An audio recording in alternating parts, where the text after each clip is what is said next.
আমার ভাইরা, আমার বন্ধুরা, মুসা আলাইহিস সালাতু ওয়াস সালাম মানুষকে ইসলামের দাওয়াত দেওয়া শুরু করলেন।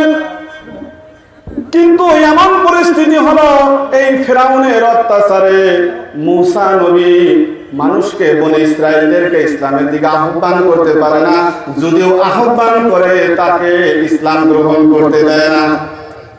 আমার ভাইরা, আমার বন্ধুরা, নবীদের এটা শান না, নবীদের এটা মান না। নবীরা কখনো আল্লাহ রাব্বুল আলামিনের কাছে হাত তুলে উম্মত ধ্বংস হওয়ার জন্য দোয়া করে না। আমার ভাইরা, আমার বন্ধুরা, মুসা আলাইহিস সালাতু ওয়াস সালাম একটা সময় বিরক্ত হয়ে আল্লাহর কাছে দুটি হাত উত্তোলন করে বললেন, ও আল্লাহ, এই মুসার কারণে, এই ফিরাউনের কারণে আমি মানুষকে ইসলামের দাওয়াত যদিও দেই, ইসলাম যদিও তারা কবুল করতে চায়, তার অত্যাচারে ইসলাম গ্রহণ করে না। আল্লাহ গো, তোমার কাছে দুটি হাত উত্তোলন করে বলি, তুমি এই ফিরাউনকে ধ্বংস করে দাও না কেন? ফিরাউনকে তুমি যদি ধ্বংস করে দাও, তাহলে ইসলামের বাণীটা আমি আমার এই পৃথিবীর মধ্যে ব্যাপকভাবে ছড়িয়ে দিতে পারবো। তুমি কেন ধ্বংস করে দাও না? আসলে কিন্তু নবীদের এটা শান না। ঘটনাক্রমে আপনারা অবশ্যই জানেন, আমাদের নবীকে, আমাদের নবী জনাব মুহাম্মদ রাসূলুল্লাহ সাল্লাল্লাহু আলাইহি ওয়াসাল্লামকে তায়েফবাসীরা কত আক্রমণ করছে, কত মারছে, কত পাথর দিয়ে নিক্ষেপ করছে। তারপরে নবীজি কিন্তু বলে নাই যে আল্লাহ তুমি তায়েফবাসীকে ধ্বংস করে দাও। এটা আপনারা জানেন ঘটনা। তো মুসা আলাইহিস সালাম বিরক্ত হয়ে আল্লাহর কাছে দোয়া করলেন, আল্লাহ, এই ব্যক্তির অত্যাচারের কারণে আমি আমার দিন ইসলামটাকে মানুষের মধ্যে ছড়াইতে পারতেছি না, প্রচার করতে পারতেছি না। আল্লাহ গো, তুমি এই ব্যক্তিকে ধ্বংস করে দাও। আল্লাহর সাথে মুসার সাথে কিছু কথা, মানে যেগুলো হয়তো স্বাভাবিক কিছু কথা মুসা নবীর সাথে হইতো।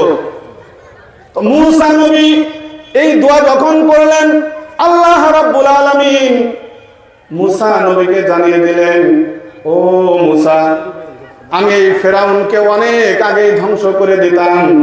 আমি তো চাই পৃথিবীর মধ্যে ইসলামটা প্রচার হোক, প্রসার হোক। আমি কবেই ধ্বংস করে দিতাম, কিন্তু আমি একে ধ্বংস করি না। কিছু চারটা ভালো গুণ আছে, এই চারটা ভালো গুণ থাকার কারণে আমি ওই মুসা ফিরাউনকে ধ্বংস করি না। আজকে এই আলোচনার মাঝে আমি আপনাদেরকে 5 মিনিটের মধ্যে এই চারটা কারণ বলবো। দেখি এই চারটা গুণ আপনাদের আমাদের মাঝে কার কার মধ্যে আছে। ফিরাউন এত বড় মানে সন্ত্রাস ছিল, তারপরেও তার মধ্যে চারটা ভালো গুণ ছিল।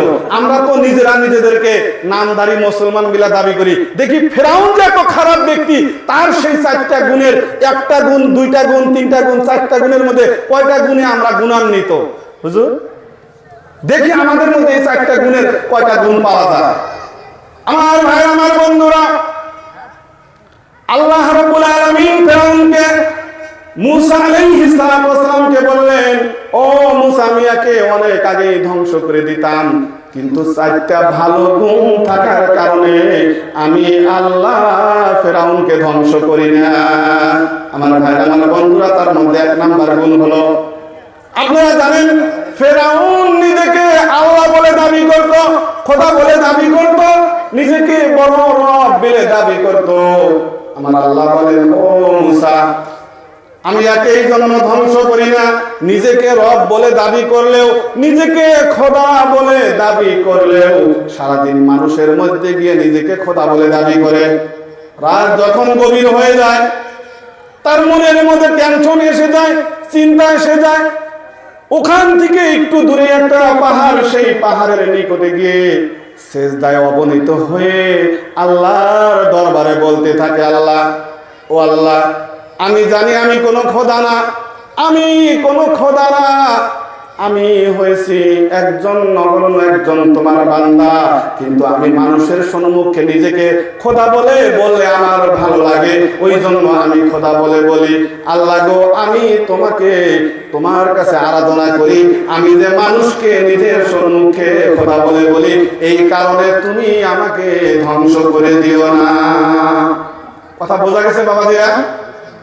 আমি নিজেই যত খোদা বলে দাবি করি, কিন্তু আমি তো আসলে তো কোনো খোদা না, আমি আসলে তো কোনো খোদা না, মানুষের সম্মুখে আমরা খোদা বলে করলে আমার ভালো লাগে।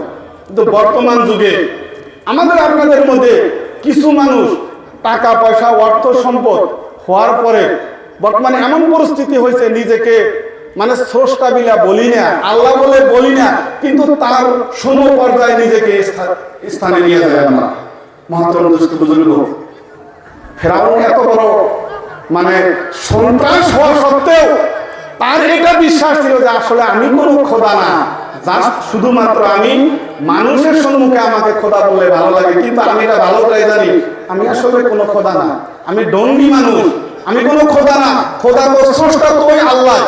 গতিকে আমাদের সমাজের মধ্যে কিছু সংখ্যক মানুষ এমন আছে যারা কিছু টাকা পয়সা হওয়ার পরে নিজেকে আল্লাহর স্থানে না, আমি বলছি আল্লাহর স্থানে না, কিন্তু নিজেকে বড় বিলা জাহির করি একজন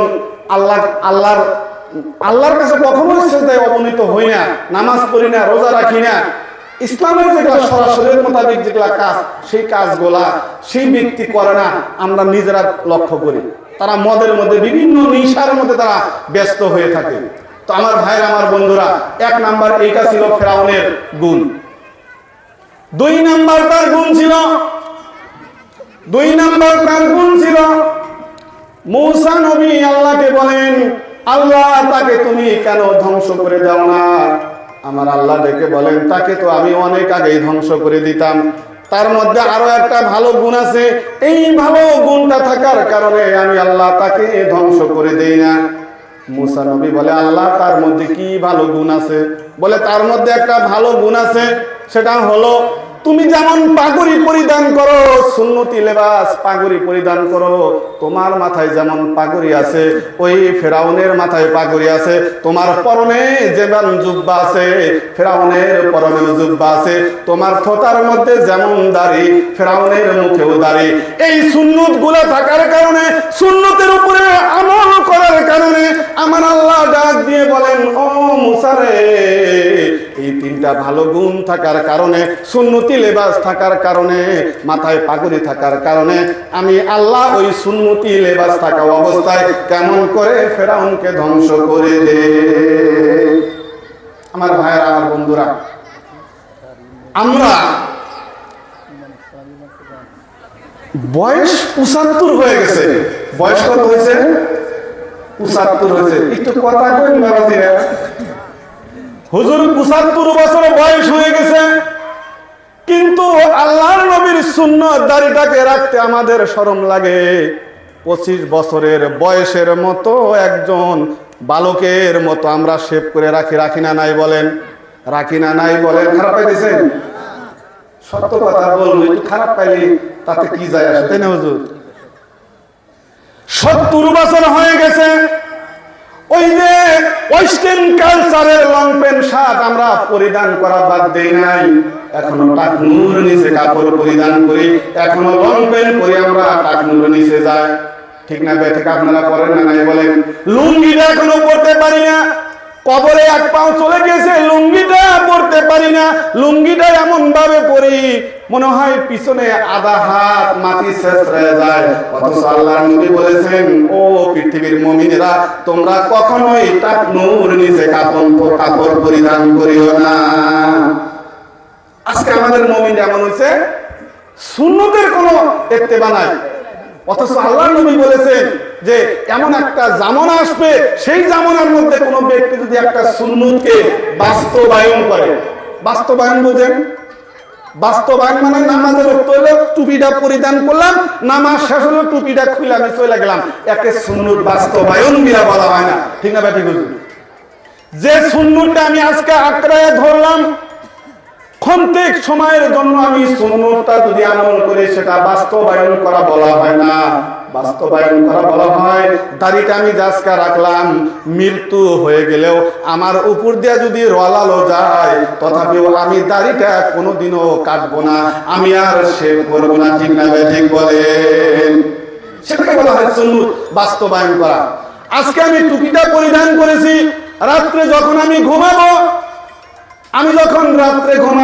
এই ঘুমানোর টাইমটা বাদ দিয়ে বাড়িতে যদি আমি যদি গেঞ্জি এবং লুঙ্গি পিন্দেও যদি বসে থাকে, আমার মাথার উপরে টুপি থাকবে, এটাকে বলা হয় সুন্নাত বাস্তবায়ন করা। আল্লাহ নবী বলেন এমন একটা জামানা আসবে, সেই জামানার মধ্যে কোন ব্যক্তি যদি একটা সুন্নতকে যদি বাস্তবায়ন করে, তাহলে তার আমলনামায় 80টা গলা কাটা শহীদের সওয়াব তার আমলনামায় লিখে দেওয়া হয়। জোরে বলেন সুবহানাল্লাহ, লা ইলাহা ইল্লাল্লাহ।